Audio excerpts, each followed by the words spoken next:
welcome to day 3 of the summit. I am Dr. Kamak, and tonight we will be discussing discussions surrounding COVID-19 policing and racial disparities. So I have 2 lovely guests that I can't wait to jump in the discussion with. First up, we have Dr. Ken Redcross. Dr. Ken Redcross is a board-certified internal medicine physician and completed his medical training at Columbia Presbyterian Medical Center in 2001. He provided care at his first job in Oxnard, California, then transitioned to Cedars-Sinai Medical Center in Beverly Hills. He launched his concierge practice in 2007 and established Redcross Communications Incorporated, under which he provides medical education through media. Welcome, Dr. Redcross. Thank you, Dr. Nicole. Thanks for having me on. I'm excited. Thanks for being here. We're excited to have you. Next up, we have Dr. Bianca D.M. Wilson. She is the Senior Scholar of Public Policy. She is also the Rabbi Zaki Senior Scholar of Public Policy at the Williams Institute. Her research focuses primarily on system-involved LGBTQ youth, LGBT poverty, and sexual health among queer women. In addition to multiple peer-reviewed and institution-published reports, she co-edited a special issue of the Journal of Lesbian Studies that featured a multidisciplinary collection of work on health and other topics from the perspectives of Black lesbians in the U.S., Caribbean, and South Africa. She earned a doctorate in psychology from the Community and Prevention Research Program at the University of Illinois at Chicago, with a minor in statistics, methods, and measurement, and received postdoctoral training at the UCSF Institute for Health Policy Studies and the UCSF Lesbian Health and Research Center through an Agency for Health Research and Quality postdoctoral fellowship. Welcome. Thank you. I'm very excited to be here. Thanks for having me. And again, we're so excited to have you both here and to discuss this very important topic. I will start with you, Dr. Redcross, with the first question. And I want this to be more of a conversation. So as we talk about these different questions, please feel free to jump in and add any feedback or comments on each other's questions, and we'll just take it from there. Great, sounds good. That's good to me. Can you please tell us what got you started in this area of medicine, Dr. Redcross? Oh my, I don't know how much time you guys have. Let me first preface this. I'm an only child, so everybody out there watching this, get ready. I'm going to keep it short. So for me, everybody, it's interesting. I wanted to be a vet when I was a kid. I love animals, but animals don't talk that much, and I like to talk. So I decided at this point that I really wanted to focus on medicine, on healthcare. Even at a young age, I always wanted to make people happy.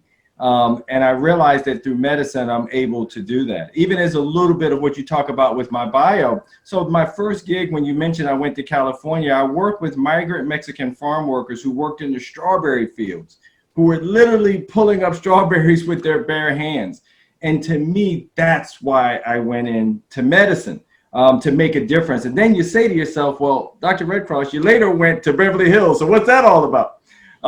But that's also different, right? Because it's still focusing on souls, as I like to say, on people's souls. And that's what I'm able to do in medicine and in my practice. So it's been a lot of years of getting to kind of know thyself, to know that, even when I was young, I knew I wanted to make a difference, and medicine and healthcare has allowed me to do that. Thank you. So Dr. Wilson, you can sort of lead us on your pathway as well. Like, how did you get into your career, and how did you get to the point where you decided to dedicate your research to LGBTQ issues? Yeah, I guess I could go way back too. Even as a teenager, I was actually a peer sexual health educator, and started that very young under the mentorship of community organizers, where I was raised in San Diego, and so knew when I went to college and then graduate school, I was pursuing an education that would help kind of do that type of work, but on the research side of it. So I knew I wanted to do that very young. And my interest in sexual health and sex education led to a focus on HIV. And once I was really embedded in the HIV prevention research world, it was it's a clear standout. It still is to this day, who is most affected by the HIV epidemic in the US, and that was Black, gay, and bisexual men. And so that really kind of anchored me in LGBT research at that time. And honestly, we know to this day, most LGBT research is still funded through HIV mechanisms. But, once starting that area of work and working in HIV prevention with Black gay men, it became really clear there were a lot of other kind of parts of the community that receive very little attention, including lesbians, youth of color, and low income LGBTQ folks. So, that really kind of kept me moving in that direction.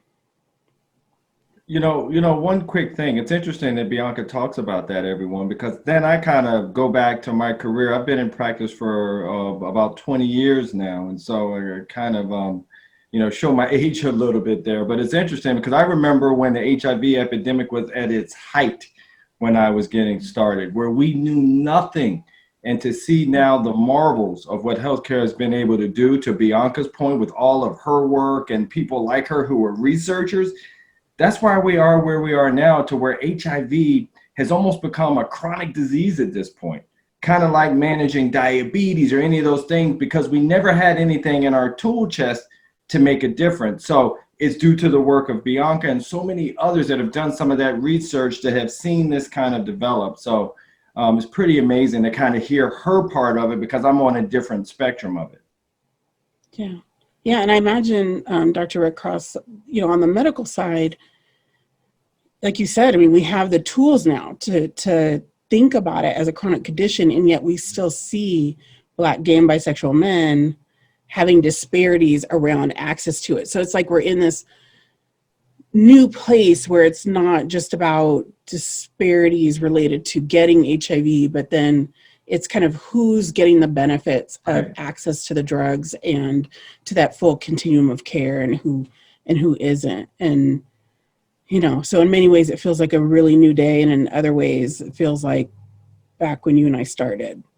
Yeah, and it's starting again now that we have the coronavirus or COVID-19 that kind of is just really shown a big light on the healthcare disparities that you're talking about in the gay and lesbian community. So you're right. It's different, but it isn't, right? It's still some healthcare disparities going on that we're hopefully going to talk a lot about and be able to share with a lot of folks who are listening and watching.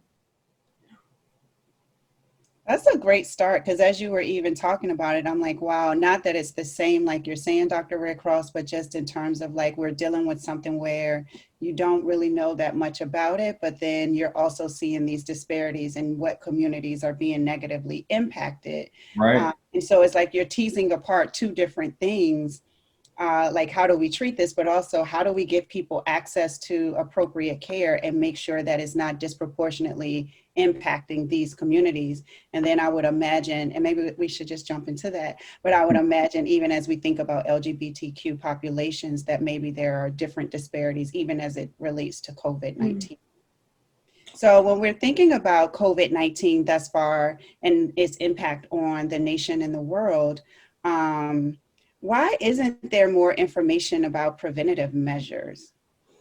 Yeah, one of the important things is that there needs to be a central message, right? You can't go to war, you can't go to battle without having a plan.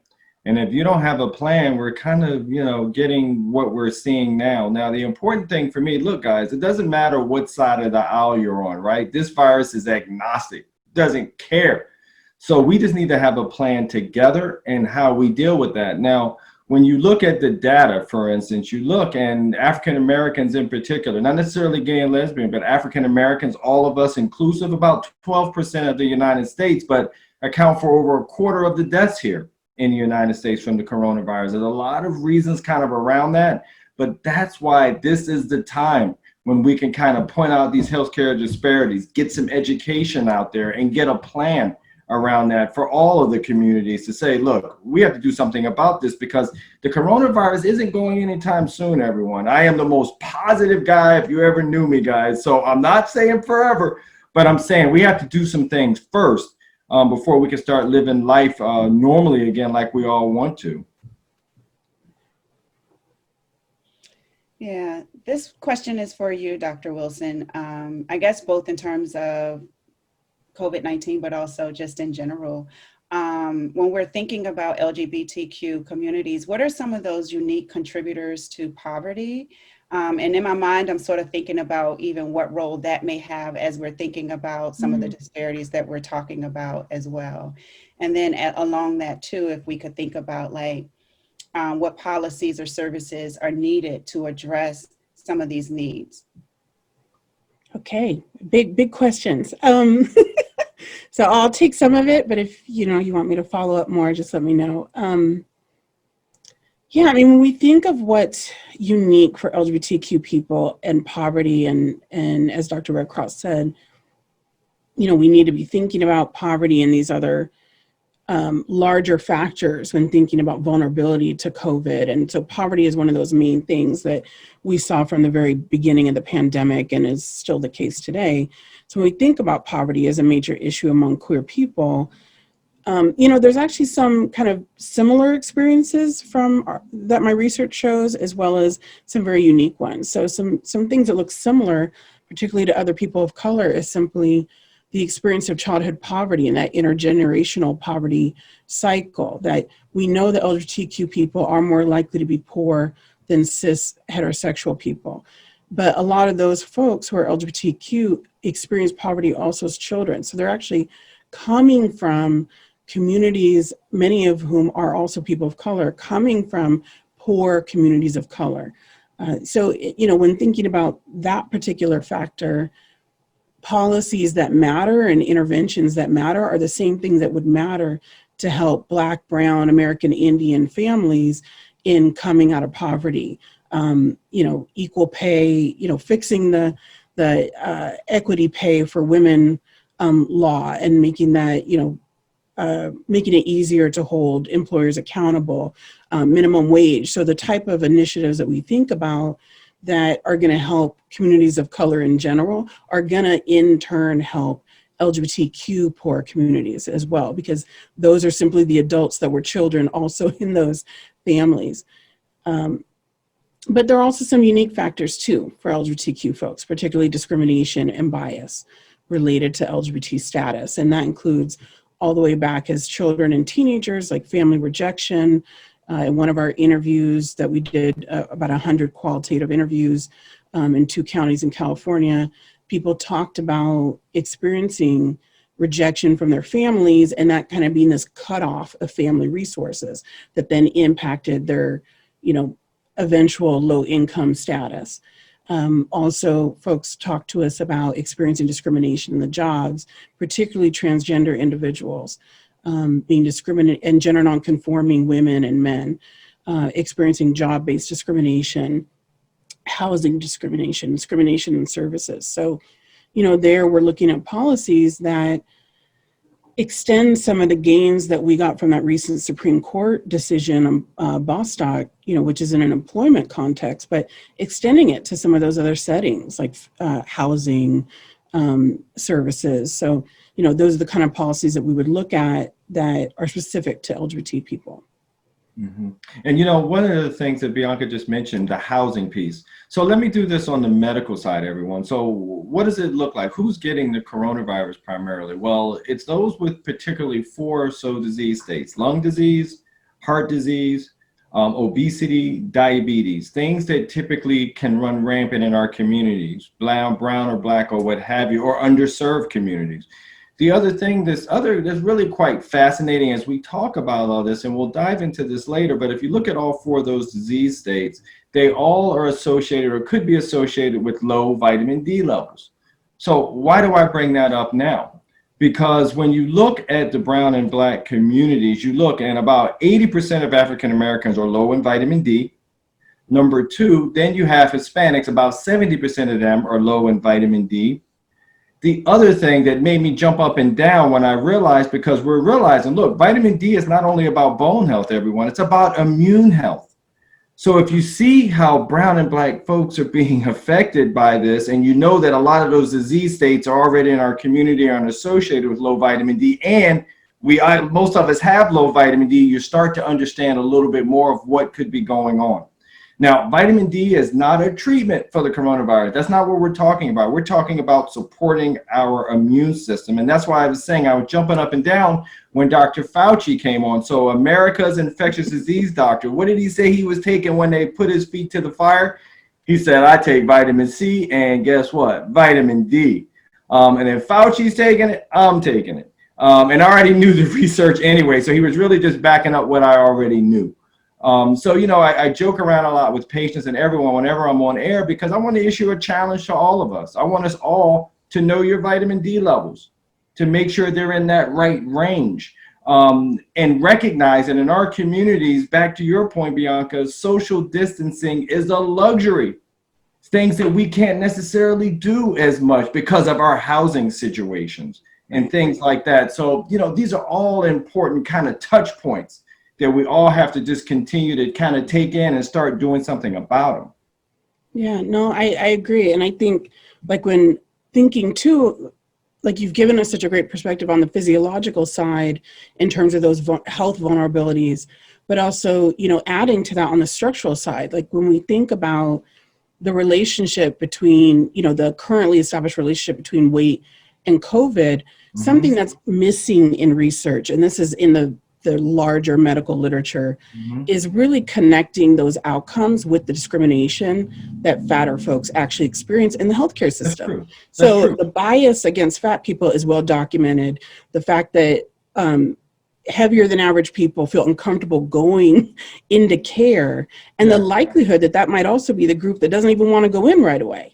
And so, you know, to also thinking about some of these structural issues and incorporating that with our understanding of like the physiological vulnerabilities, I think is just core to bringing these aspects together for Black folks in general, and then, you know, also inclusive of that Black LGBT people. Well, and especially in our community, I never ever say fat. I say either obese or I say pleasantly plump. What have you? I say fat, but I'm a fat health studies researcher. You are not. I don't hear it. I'm not. That's not coming out of my mouth. That's fine. We say it because, well, no, in all honesty, I'll just put out there, since I use the term, and I know for some people they might feel uncomfortable. I'm kind of. But it's like, it's descriptive. So it's like, it's kind of the way that we might think of calling someone Black or dark skin or gay might be seen as an insult if you think of that negatively. But fat is literally just a description, whereas clinical terms assume disease even when disease might not be present. And so that, just so folks know, you know, I understand Dr. Redcross isn't ready to go there yet. But no, I'm teasing. But you know what? The reason why I kind of joked about it is because, you know, as I was mentioning, in our community, you know, lots of us like full-figured women. That's not a problem. You know what I mean? And so it's different in our community to say, you know how it is. If you get there, even if you're a little on the thicker side, if you're not eating, it's like you need to eat more. You don't look healthy enough unless you're kind of fit. So there's a lot of little things that, you know, that is different for us when you talk about that. So you're right there, but it's definitely never tied to the discrimination part. You are 100% right there, and it should be. So that's a very valid point.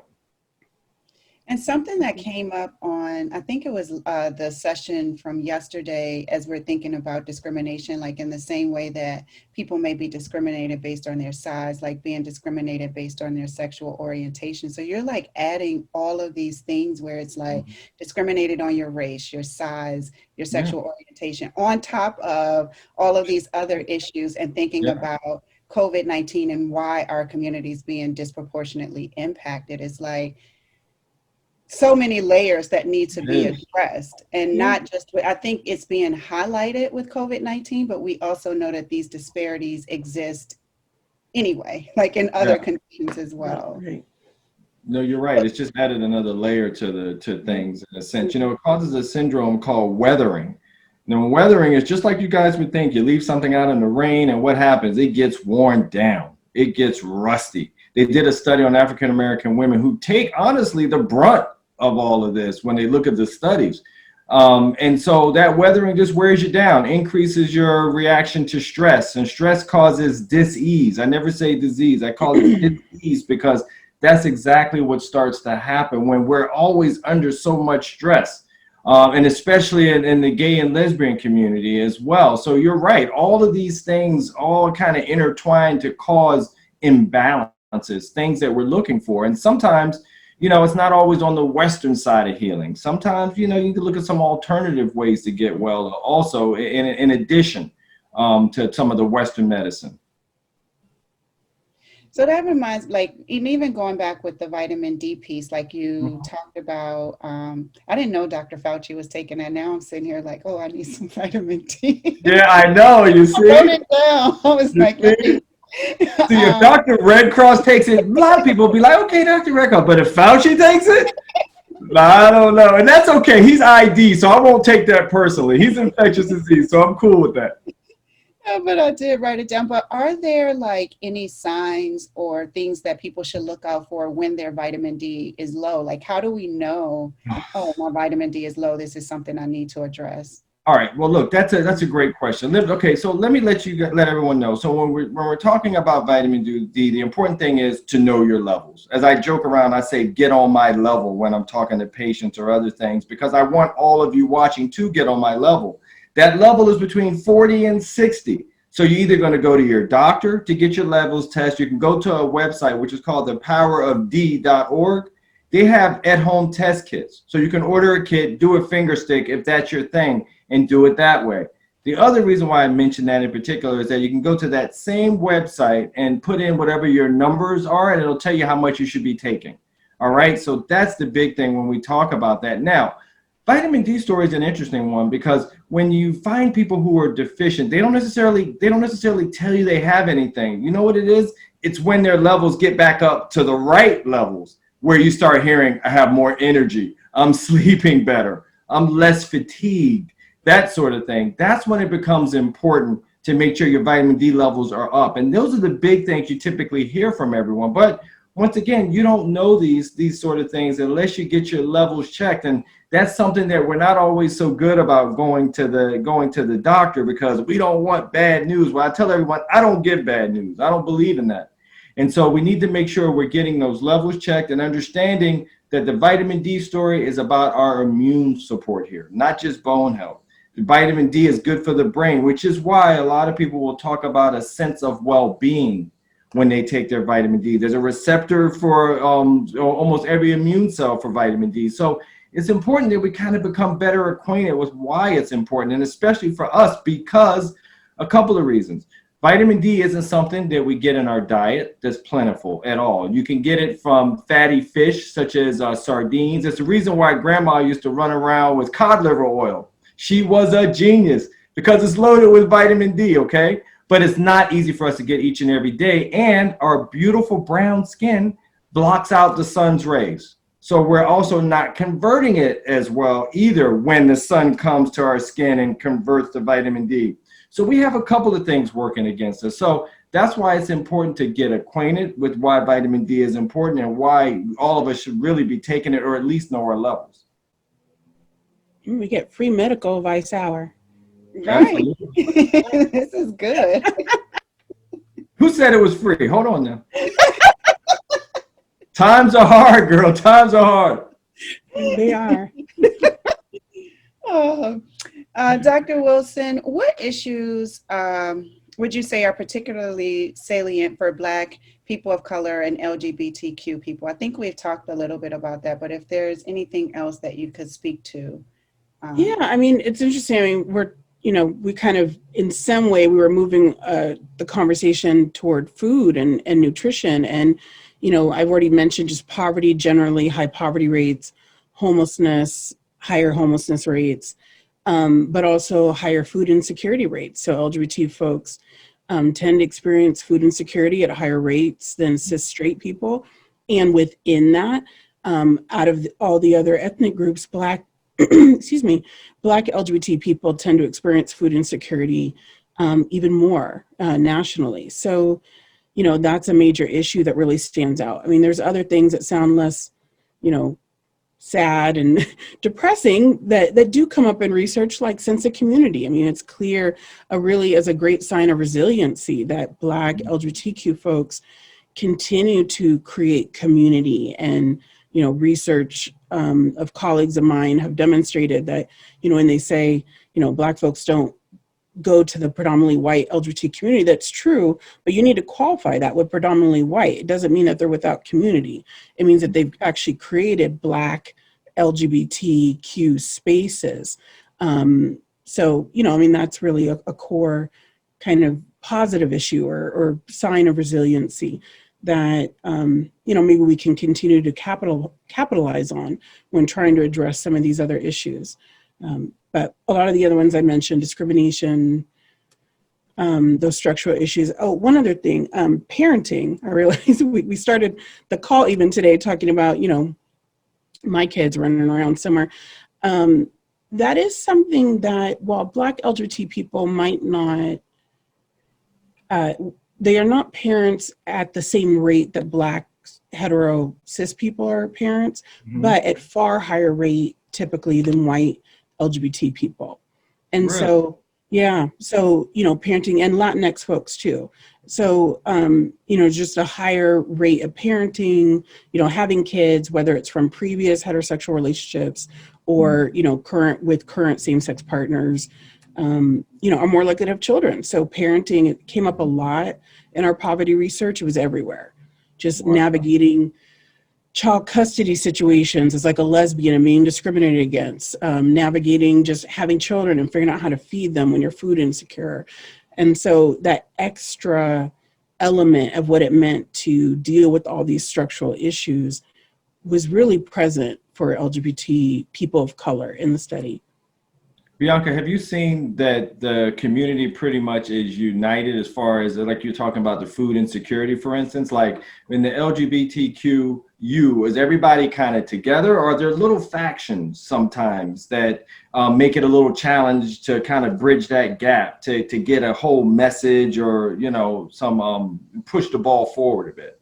Yeah, you mean like to tackle these kind of big structural issues? Especially because these are big ones. These are big ones. Yeah, I mean, I think, I would say I see the same kind of stratification that we see in organizing more generally in the US, that you have folks that are wealthy, both LGBT and straight, right, and cisgender who, excuse me, are not as interested in that part of the community. When we think about a Black middle class and upper class ethic of not necessarily, starting to demonize and think about Black low income folks as like, well, that's them and that's not me. You see that same thing happens among LGBT folks. So kind of the minority groups that make it up are quick to demonize and, not think about the structural forces impacting the rest of the community. So I'd say that similar kind of stratification has happened, and there have been critiques of particularly LGBTQ folks of color, Black folks saying, hey, we understand gay marriage was important. However, we're over incarcerated, we're homeless at higher rates, there's poverty. Right. Let's talk about those issues. Sure. All right. That we wanted to go into as well, since you sort of went there, Dr. Wilson, we'll just keep going down that path. So we have seen example after example of racial disparities in the criminal justice system. Can you talk about how LGBTQ people of color are impacted by policing and incarceration? Yeah, I can speak to the incarceration piece more.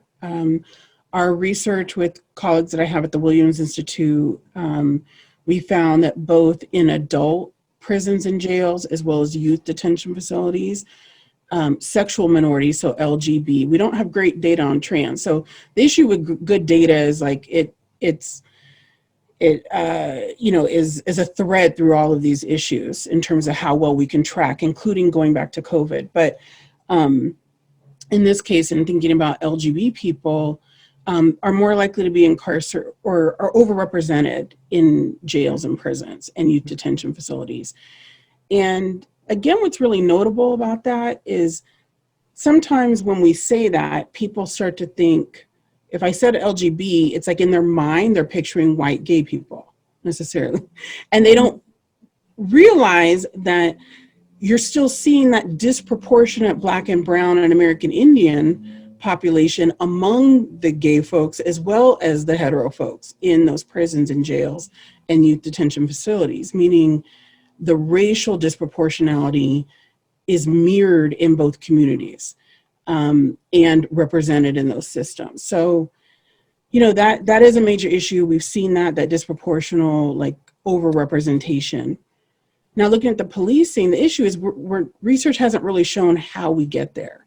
Is it, you know, so questions that we have, these are more like unanswered questions. Is it about higher likelihood of police interactions, higher likelihood of arrests of LGBT people? Is it about what happens at sentencing and biases there? Or is it about probation and not getting out? Those are questions we still have to answer, I think. But the incarceration piece, that's documented. Wow. Dr. Redcross. Yes, ma'am.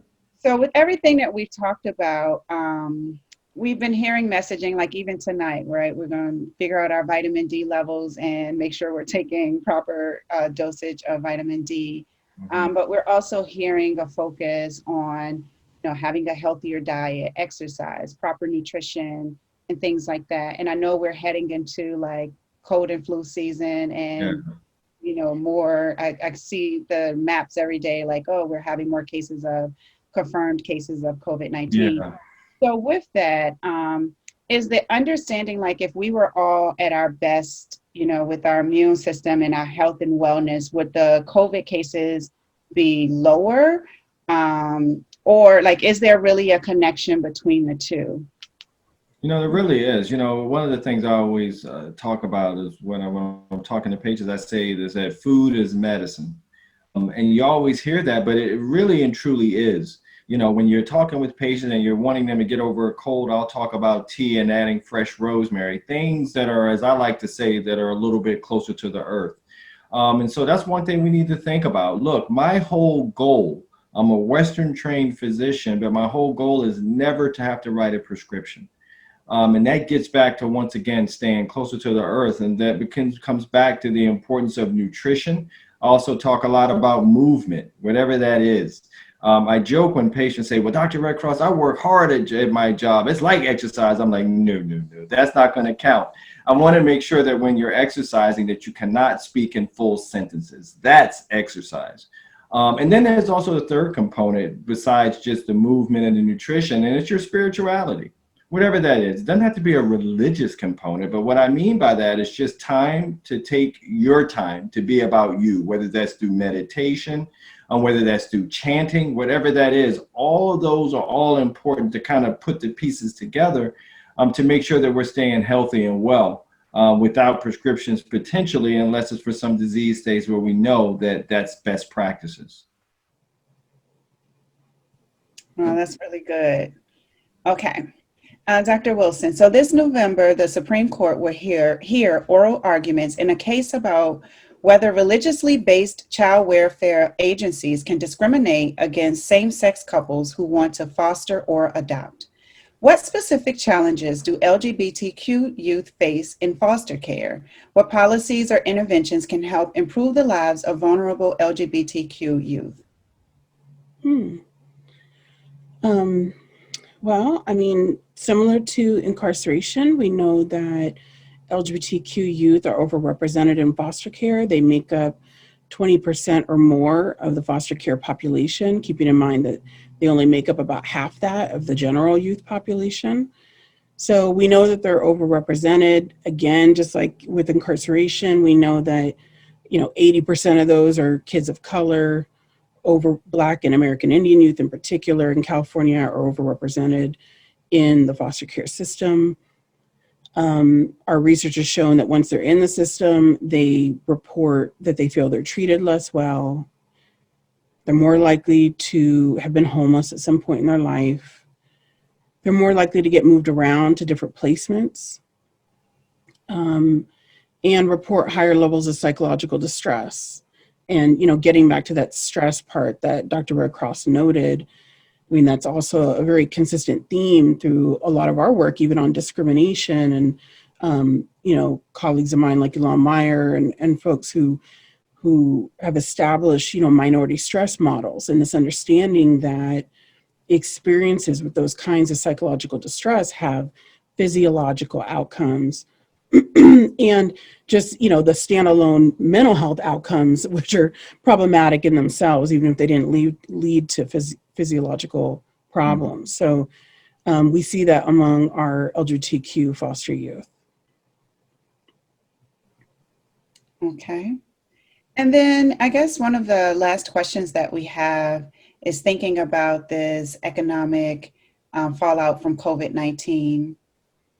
And what do we need right now? And I guess thinking from multiple perspectives as we have tonight, like going back and forth, what do we need right now to adequately address the needs of vulnerable populations of LGBTQ people?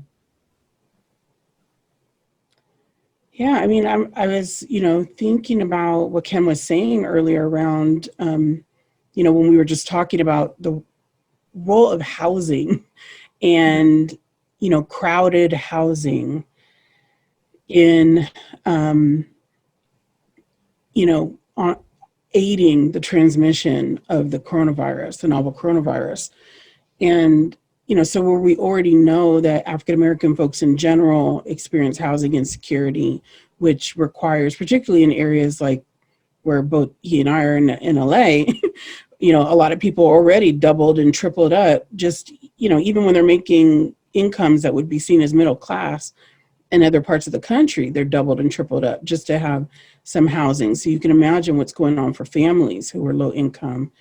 We already know that that's the case for African-American folks in general, and then LGBT folks in general. So, you know, COVID-19 is not going to make this better, and is probably, you know, it's an easy prediction in the absence of good data, going to make it worse. And I say good data related to LGBT people because we don't have good data on who's getting COVID, but we can only imagine that for those who are, that they were already vulnerable to all these structural issues, that it's going to get worse.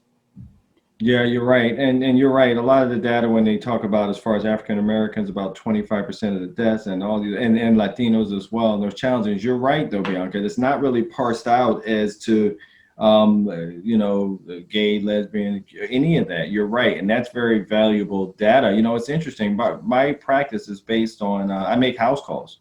So I go see people. I'm in the homes and I'm seeing the situations that are there, especially, you know, New York is only, but you know, there's not a lot of space and so forth. And it's one of these things that's really perpetuating. That's why we get back to, we've talked about all this stuff about social distancing, hand washing, mask, and then we mentioned vitamin D. These are all the things we have to employ. But masks are huge. It's, look, like I said, it's so tough for me, everybody, to get the argument because it's a respiratory virus. So I don't get the beef. But the point is that, you know, we have to wise up, and especially in our communities all together to say, you know, our situation's a little bit different here. It's a little bit different, but that social distancing is the hard part for us. To see how we can do that. And you also look at a lot of the studies, it was almost like, I don't want to misquote this, guys, but the study I was reading was almost like only 30% of African Americans and Latinos can work from home. So therefore, what's happening is they're out in the front lines doing their thing, trying to make ends meet and coming back home again. Right. So it's complicated. Yeah, no, absolutely. When you think of how dependent the service industry is on Latinx folks, particularly, you know, in California and many other states. It's like, of course, it's going to be the group with the highest rate. Like we got folks out there and we're not giving them the materials that are needed. And you're right. You know, and then to your point around gathering and social distancing, I mean, earlier when I brought up the significance of community and sense of community, you know, as a barrier, as like a protection against all these like forms of prejudice and discrimination and stress that folks experience. Well, what does it mean when we just say you can't have that community, you can't have that family right now? And people are struggling with that. What does that mean to be without that? And to say they need to remain social distance in order to stay healthy, but struggling with how to keep community, and not everyone has the technology to feel comfortable that they can do that, all with videos, with internet that works perfectly. And, so I do, I agree with you. I think that's another piece too, that we have to continue looking out for. It doesn't mean that we say, well, that's okay, forget about it, don't social distance. But we do on some level have to acknowledge that in an effort to, as people are not social distancing, to some extent, a lot of that is about wanting to remain connected and trying to figure out how to do that. And the communities that we're caring for are communities that particularly need connection and support right now. Absolutely. And that's the tough part, right? I got a question on social media earlier today, just to this point, when they were just talking about what's going on. And I like to try to help people all around. And they said, Thanksgiving's coming up.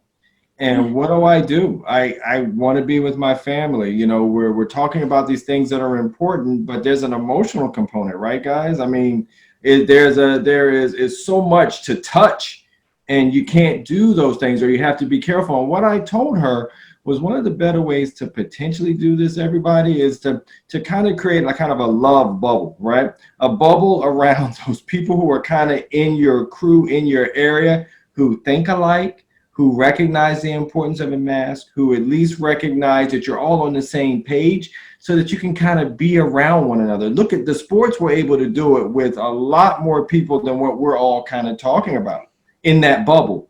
So you got to kind of create that. And I call it that love bubble, because that's what you start to miss when you feel a little alienated and, gosh, I just want to get back to normal again. Yeah.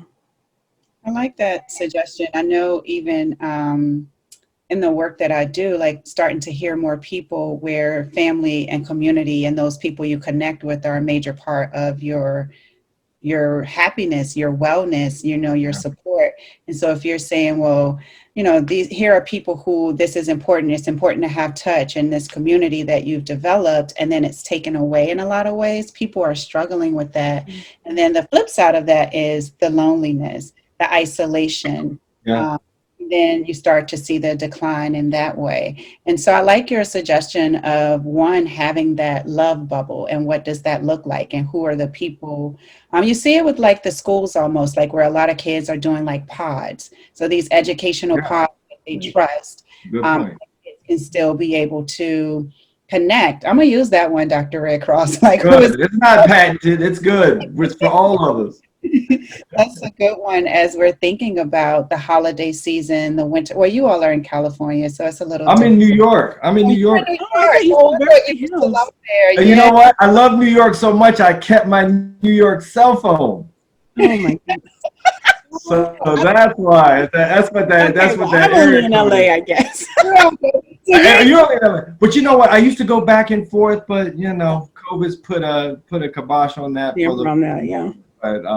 But I get it. And very similar situations from LA to New York. Tons of people, not a lot of space, a lot of brown and black folks that are having challenges. Same thing, whether it's the East Coast or the left coast, as we say.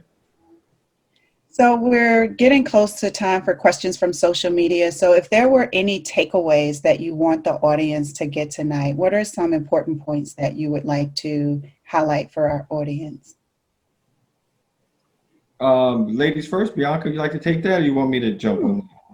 I mean, I guess I'll just say that. I mean, I think the main takeaway to me is that, I'd like folks just to keep in mind that some of these structural issues that we've historically thought of as impacting African-American health and mental health disparities are also highly impacting LGBTQ people. And then to not forget all the folks that are at the intersection of those two communities are being hit on, both sides of that, and, multiple sides, if we're talking about trans and trans folks and women. So,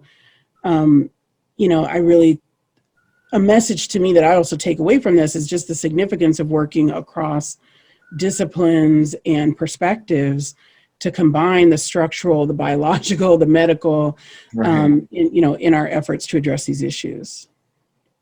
Yeah, you're right, because they don't really work in just silos, do they? It impacts all of us. So, I think the main thing on my end, Dr. Nicole, is just to make sure that all of you out there watching and listening understand that your health matters.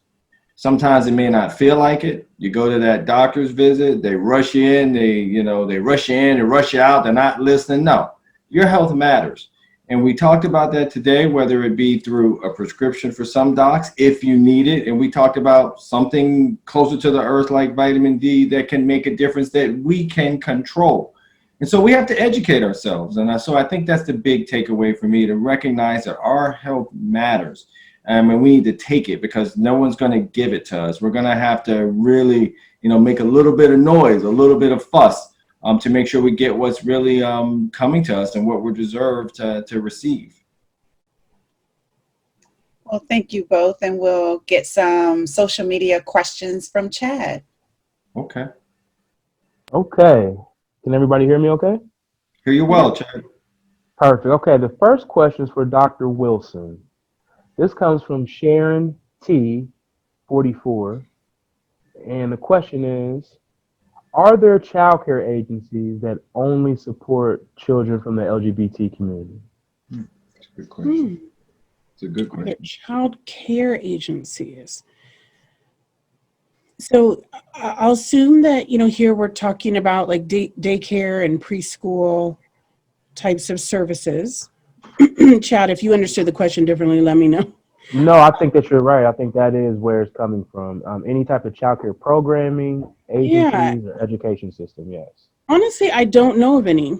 And yeah, the only thing I know of are kind of these independent co-ops of queer parents that will, get together and create those systems, but nothing formalized. So I do know of, I guess you could say, pods or co-op groups that are saying we want like-minded people. We want our kids to be around other kids that, they're not being reminded over and over. Well, what do you mean you have two moms? That can't be, things that like my kids have heard, and so some have like tried to create those types of pods together, but I don't know of anything formal. So let us know if you start one. Okay, thank you for that. The next question is for Dr. Redcross. And this question is, are there any key indicators that a person who identifies as LGBTQ can avoid regarding contracting COVID-19? That's another good question. I'll tell you this, everyone. As I mentioned earlier in this talk, this particular virus is agnostic. And not only is it agnostic, it doesn't matter who you love and how you love. We're all kind of affected the same way, which is also a positive. I mentioned earlier, I'm always positive no matter what. And so it's positive in that we do the same things. We'll all get out of this thing together. So I think that's the important thing for us to remember. So I wouldn't say anything specifically, Chad. It's kind of this is a universal issue here. And if we all do the right thing, we'll all get back to some normalcy. Thank you for that. All right, we have one more question for Dr. Wilson. And this comes from Mark C. Scott 6. And the question is, are there any existing financial opportunities that people of color from the LGBTQ community can pursue? Specific financial opportunities. Well, I'll take that to be asking about whether or not there's maybe services that are designed to encourage and support efforts to get employment, or to start businesses. And often your local LGBT center does have some type of service like that. I mean, one standout community organization that I know of is called Trans Can Work. That is out here in California, but I know of similar groups like in Chicago, and I'm sure there's one in New York, that are designed to help trans folks in particular navigate employment settings and the job getting process, which can be particularly hostile towards transgender people. Now, with that said, I recognize that, while LGBT people might be more likely to live in metropolitan areas, that's not where most of us are. We're in the South, where, folks are everywhere in the country. And so that can be a limitation, that people depend on those services within those mainstream LGBT centers, but those LGBT centers don't exist in every city around the country. So hopefully that answers your question. I think that was a good way to frame that. Okay, the next question is for Dr. Redcross. And this question comes from Tomorrow52. COVID-19 uniquely affects Black LGBTQ. Are there any medications designed specifically for the LGBTQ people of color? Well, I think this will get back to the same thing, and that the management is very similar. I wouldn't say any specific medications at all, unless we're dealing with different disease states. I mentioned lung disease, heart disease, diabetes, being overweight. Those are things that are risk factors from us. And it doesn't really matter what community you're a part of here. And so you're right, the numbers, and as I mentioned with Bianca earlier, there needs to be better studies to show that, what percentage of African Americans or Latinos that are getting COVID and dying, what percentage are of the LGBTQ? I mean, that's helpful information. This has been great to even be on the show for me to kind of say, that's a very, very good point, and it should be reported. So I wouldn't say a specific medication again, Chad, but I would still say it's disease state specific. And it's important to make sure that you have that relationship with your doctor. One of the things I'm passionate about is the bond between you and your doctor. I even wrote a book called Bond because of that, because I found that especially in our communities, you don't see that a lot. And I think that helps to improve our healthcare outcomes when you have a good bond with your doctor who is going to call you out if you're not doing the right thing. Wonderfully put and said. Those are all the questions I have for from the audience on social media. So thank you. Thank you. Thank you.